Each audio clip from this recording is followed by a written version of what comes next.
नमस्कार। आज की हमारी चर्चा का विषय है भारत की मार्शल आर्ट्स।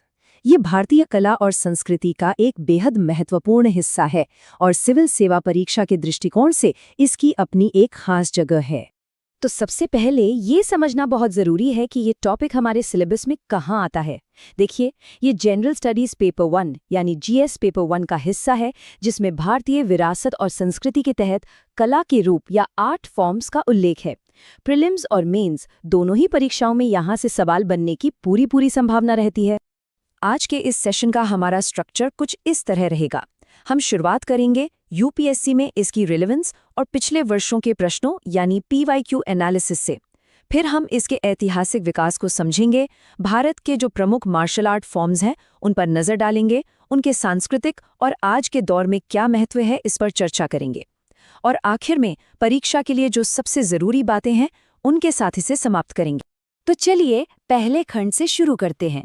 आखिर ये विषय इतना जरूरी क्यों है?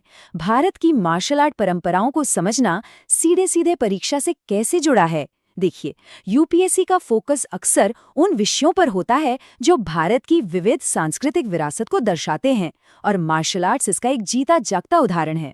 इस बात को साबित करने के लिए 2014 की प्रीलिम्स परीक्षा का ये सवाल देखिए। यूपीएससी ने सीधा सवाल पूछा था कि क्या है कलरीपयट्टू। इससे एक बात तो साफ हो जाती है कि कमीशन इस विषय पर तथ्यात्मक यानी फैक्चुअल और अवधारणात्मक यानी कंसेप्चुअल दोनों ही तरह के सवाल बना सकता है। अब आते हैं इसके ऐतिहासिक विकास पर। देखिए, मेंस में एक अच्छा उत्तर लिखने के लिए किसी भी टॉपिक का इवोल्यूशन यानी उसके विकास के क्रम को समझना बहुत जरूरी होता है। ये आपको एक स्ट्रक्चर्ड और डीप आंसर लिखने में मदद करता है। तो चलिए इस टाइमलाइन को थोड़ा समझते हैं। इन कलाओं की जड़ें हमें वैदिक काल के धनुर्वेद और मल्ल युद्ध में मिलती हैं। शास्त्रीय काल में योग सूत्रों को इसमें जोड़ा गया और सुश्रुत संहिता में शरीर के 108 वाइटल पॉइंट्स या मर्म स्थानों की पहचान की गई। मध्यकाल में कलरीपयट्टू जैसी कलाएं अपने स्वरूप में आई। मुगल काल में एक बहुत ही इंटरेस्टिंग डेवलपमेंट हुआ। भारतीय मल्लयुद्ध और फारसी कुश्ती के मिलने से पहलवानी का जन्म हुआ, जो कल्चरल सिंक्रेटिज्म का एक बेहतरीन उदाहरण है। फिर आया ब्रिटिश शासन, जिसमें कई कलाओं पर प्रतिबंध लगा दिया गया, लेकिन आज़ादी के बाद अपनी सांस्कृतिक पहचान को फिर से स्थापित करने के प्रयासों में इनका पुनरुत्थान हुआ। तो ये कंटिन्यूटी एंड चेंज का एक क्लासिक केस है। चलिए अब हम सबसे मुख्य खंड पर आते हैं, जिसमें हम भारत के अलग अलग क्षेत्रों की कुछ महत्वपूर्ण मार्शल आर्ट्स को जानेंगे। ये सेक्शन प्रीलिम्स और मेंस दोनों के लिए बहुत ज़्यादा इंपॉर्टेंट है। ये टेबल कुछ प्रमुख मार्शल आर्ट्स का एक क्विक ओवरव्यू देती है। प्रीलिम्स में मैच द फॉलोइंग फॉर्मेट के सवालों के लिए ये बहुत क्रिटिकल है, जैसे कलरीपयट्टू का संबंध केरल से है, सिलंबम तमिलनाडु से और थांगता मणिपुर से। ये एसोसिएशन आपको याद रखना है। यहाँ हम कलरीपयट्टू को देख सकते हैं। इसे अक्सर सभी मार्शल आर्ट्स की जननी भी कहा जाता है। इसकी प्राचीनता और इसकी जो डायनामिक एनर्जी है वो इस तस्वीर में साफ महसूस की जा सकती है। अब प्रीलिम्स के लिहाज से कलरीपयट्टू के बारे में कुछ की फैक्ट्स पर फोकस करते हैं। इसकी उत्पत्ति केरल में हुई। इसके ट्रेनिंग एरिया को कलारी कहते हैं। इसमें उझिचिल यानी मसाज जैसी तकनीकें भी शामिल हैं। और सबसे महत्वपूर्ण बात जो इसका यूनिक एस्पेक्ट है वो है इसका आयुर्वेद के साथ इंटीग्रेशन। यूपीएससी इस तरह के यूनिक पॉइंट्स पर सवाल बना सकता है। अक्सर एस्पिरेंट्स थांगता और ह्युएन लैंगलॉन के बीच कंफ्यूज हो जाते हैं, तो इस कॉन्सेप्ट को क्लियर करना जरूरी है। ह्युएन लैंगलॉन मणिपुर की पूरी मार्शल आर्ट का नाम है।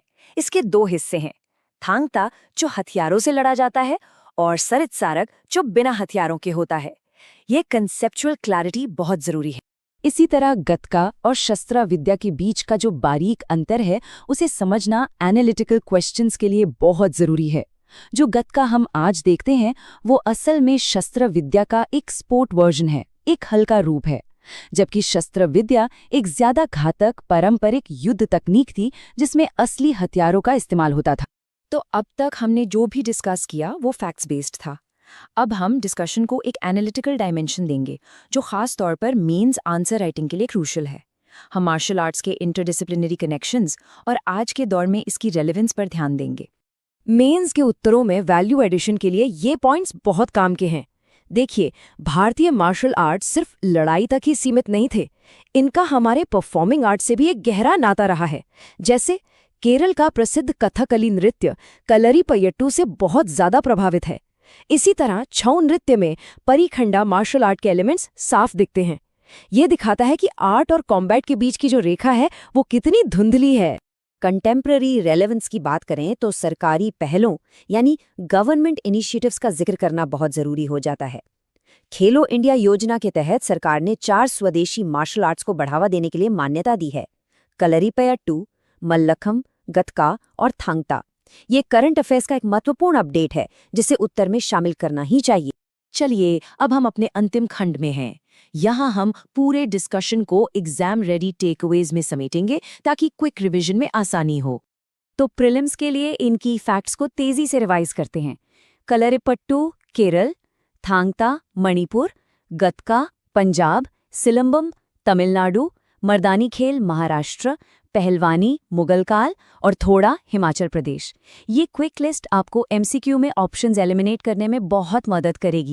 और मेंस के उत्तर में डेप्थ लाने के लिए इन एनालिटिकल पॉइंट्स का इस्तेमाल करें, जैसे सांस्कृतिक समन्वय दिखाने के लिए पहलवानी का उदाहरण, निरंतरता और परिवर्तन की व्याख्या करने के लिए ब्रिटिश काल और आज़ादी के बाद का दौर, कथकली और छऊ जैसे उदाहरणों से कला और युद्ध का संबंध स्थापित करें, और समकालीन प्रासंगिकता के लिए खेलो इंडिया योजना का जिक्र करें। और अंत में ये एक संभावित मेंस का प्रश्न है जिस पर आप प्रैक्टिस कर सकते हैं। प्रश्न है, भारतीय मार्शल आर्ट केवल युद्ध के रूप नहीं है बल्कि राष्ट्र की सांस्कृतिक, आध्यात्मिक और कलात्मक विरासत के साथ गहराई से जुड़े हुए हैं। उपयुक्त उदाहरणों के साथ चर्चा करें।